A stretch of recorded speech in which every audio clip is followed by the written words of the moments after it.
Hi, kindergarten, first and second grade leaders. We are preparing for January 6th. This week, we start a new series called God Can Do Anything. And in this series, we will look at the life of Joseph and begin to see the life of Moses. We'll finish that in the next series. And through all of that, we want kids to know that what God promised in the very beginning, He is continuing to work out through Abraham's descendants so that Jesus can come as the promised Savior, but also so that we can learn about God's character.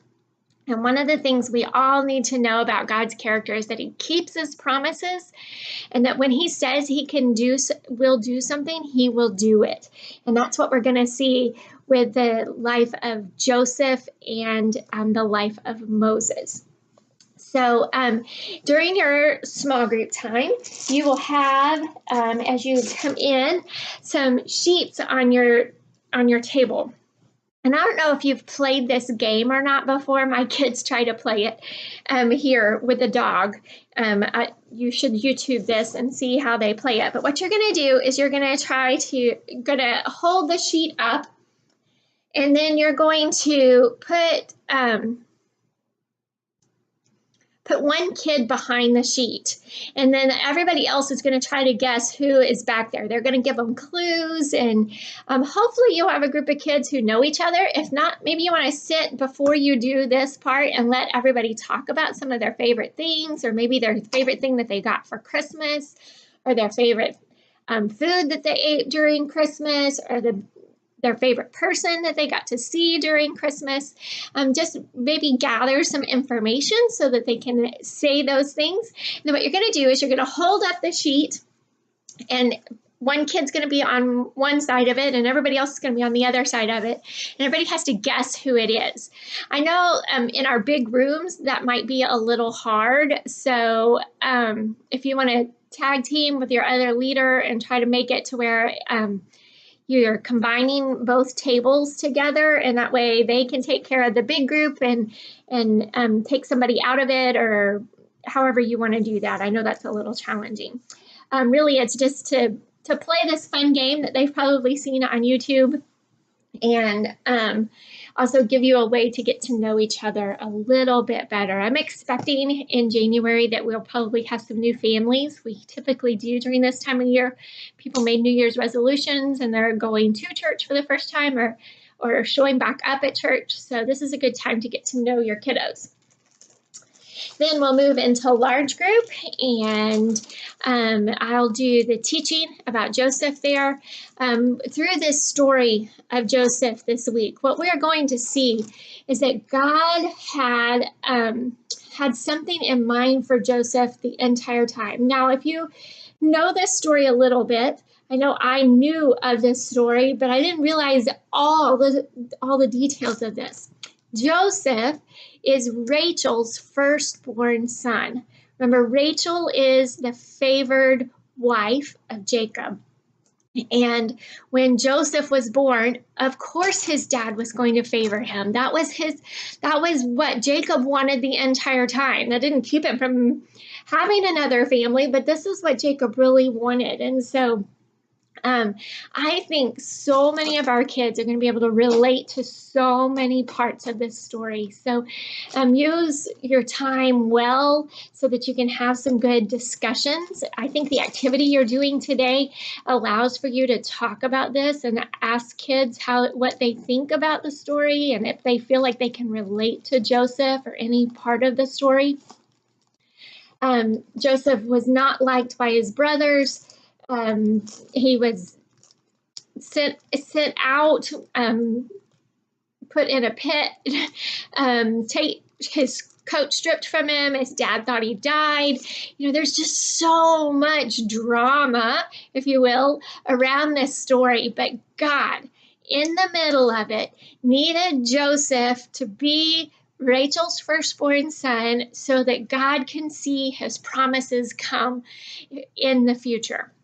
And so this week we're going to concentrate on helping kids possibly learn to relate to Joseph so that they can see God's goodness in the middle of some really stinky situations.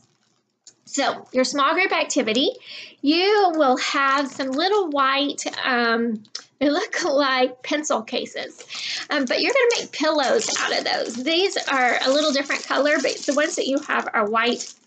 And what you're going to do, your kids have some markers at the table, and they're probably going to want to color their pillow first.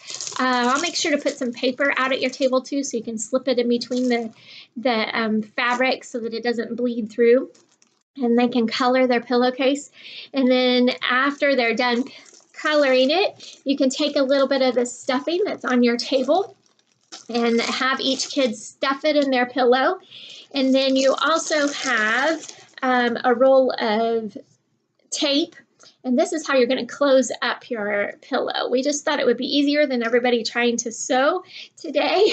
So take a piece of your tape, and you're just going to fold it. So I'm going to take and show you how you're going to do that. You take a piece of the tape, and then you're going to put this on the edge of the I have a piece of paper here. I don't have one of the white pillows, but I will show you. So here's our pillow opening. What you'll do is take the tape right here on the end of your pillow opening, and you're going to fold it down to seal the edge of your pillow. And then you can write the kid's name right there on the tape with the Sharpie that you have in it should be in your leader bag, the little green bags that are in your baskets. You can write their name on there. And this is really just to help kids remember that God had a plan in Joseph's dream. God can do anything. And even when we don't see the very end in mind, God will do everything according to his plan and his purpose, so that we can have a relationship with him through Jesus and then continue to grow in him as we continue to know him more and more and more. So have fun with that. And then your memory verse activity is